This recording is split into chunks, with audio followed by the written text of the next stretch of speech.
Hey, there's a really cool thing I'd like to try with you, and that is to just ask a couple of leading questions and see what your answers are. So, and this relates to structure, relates to presentations, 10 out of 10. Let's say it's Monday, you come to the office, okay, and you meet Marcus, who works there. Mm-hmm. Like, what's the first thing that you'll say? Hey! Hey, yeah. All right, so you will use what is called a polite phrase in presentation skills. Well done. All right, imagine this then. Marcus has changed his haircut and looks amazing, right? Yeah. You most likely, after your hi, will say, whoa, that's a lot of flow in your hair today. Marcus has curly hair. Yeah, something like that. Yeah. All right, so quite spontaneously, you would say hi, and you would give respect if you see something that has changed. Yeah. All right. Now, most likely, if you have during the weekend either, let's say, clean the pipes in your house, right, from sewers pipes, either you've been doing that this weekend, or you had the opportunity to look at a cool bus. Marcus loves buses and he loves these old Volkswagen things. And someone came by you and they showed you how they rebuilt it. Which of those two subjects will you most likely talk about? Definitely the bus. The bus. Yeah. Okay, so this is called an attention grabber. Right? So you would pick a subject from your weekend to talk about with the other person. Yeah? In this case, will you try to stay on that subject, or will you try to divert back to the sewer subject? Well, no sewers. No sewers. No, we would be very engaged in talking about buses. Yeah, because that is Marcus's why. Okay, so we humans, naturally, we say hi, we give a compliment, we say something that we know will grab attention, and we'll try to stay on a subject which we know the other person finds interesting. Cool? That's human behavior. And now, then maybe you can dive into something a bit less amazing. Maybe you'll talk about your sewers as the next step thing, because you still wanted to share this weird experience that you had. But you do that last. You share the bit which you think is interesting, but they may not be as interested last, right?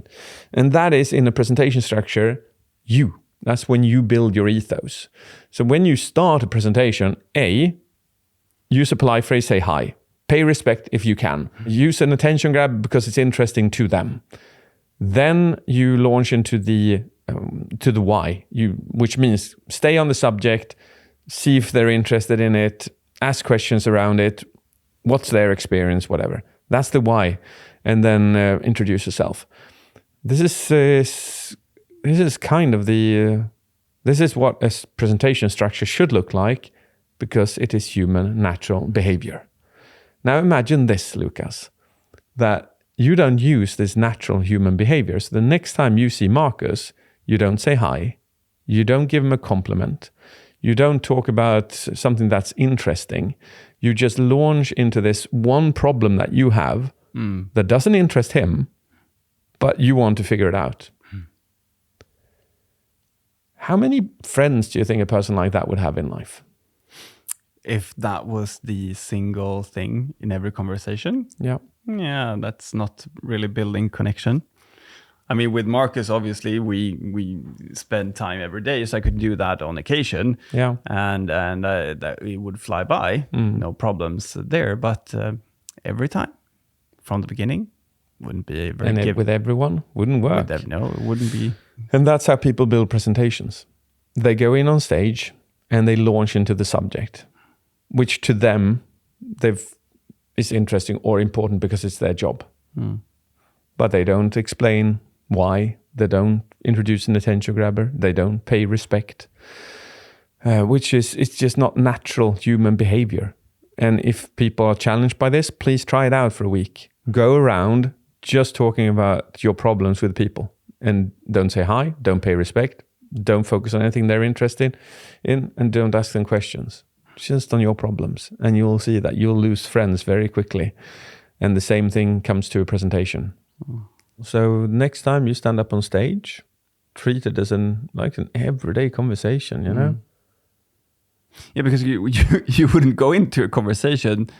Well, sometimes there are like tough conversations that just needs to be had. Yeah. But usually, if I come to you, I come to someone else. It's not, I just need to get this done. Yeah. Rip the Band-Aid. It's actually a giving, thoughtful conversation where I want to pick your brain on a subject, or I want to tell you something very exciting that's building up in our marketing or something else. Yeah. And yeah. No. Treat your presentations like a conversation. Yeah. Treat your audience like it's your friends or somebody else that you want to get acquainted with and talk to about it. It's that simple.